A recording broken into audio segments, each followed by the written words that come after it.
Lenora. Lenora is different from others.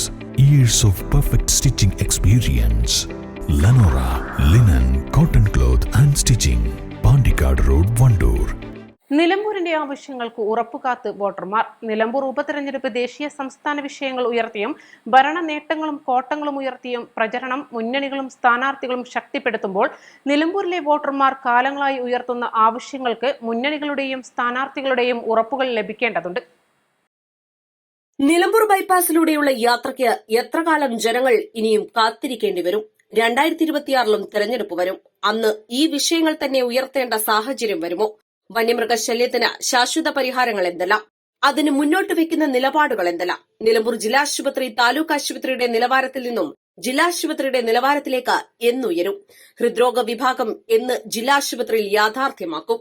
Nilambur government കോളേജിന് വാടക കെട്ടിടങ്ങളിൽ നിന്നും ശാപമോക്ഷമാകുമോ? 1977 മുൻപ് വരെ കൈവശമുള്ള കർഷകരുടെ ഭൂമിയിൽ വനം വകുപ്പ് ഉന്നയിക്കുന്ന അവകാശങ്ങൾക്ക് പരിഹാരമുണ്ടാകുമോ? ഗൂഡല്ലൂർ മുതൽ മമ്പാട് വരെയുള്ള ജനങ്ങളുടെ ആശ്രയമായ നിലമ്പൂർ ജില്ലാശുപത്രിയിൽ അത്യാഹിത വിഭാഗത്തിൽ ഉച്ചയ്ക്ക് ശേഷം ഒന്നിൽ കൂടുതൽ ഡോക്ടർമാരുടെ സേവനം ഉറപ്പുവരുത്തുമോ?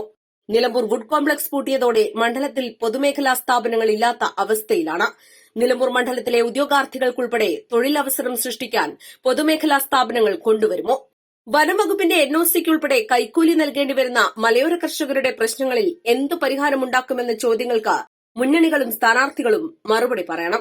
കേരള രാഷ്ട്രീയവും കേന്ദ്ര രാഷ്ട്രീയവും ചർച്ചയാക്കാം. എന്നാൽ നിരവധി അടിസ്ഥാന പ്രശ്നങ്ങൾക്ക് പരിഹാരം കാണാൻ കാത്തിരിക്കുകയാണ് നിലമ്പൂരിലെ വോട്ടർമാർ. അതിന് ഈ ഉപതെരഞ്ഞെടുപ്പിൽ മറുപടി പറയേണ്ടതും പരിഹാരം നിർദ്ദേശിക്കേണ്ടതും മുന്നണികളും സ്ഥാനാർത്ഥികളുമാണ്. ഒരു കാര്യം മുന്നണികളും സ്ഥാനാർത്ഥികളും മറക്കരുത്: 2026 ഇനിയും തെരഞ്ഞെടുപ്പ് വരും. East live, Nilambur.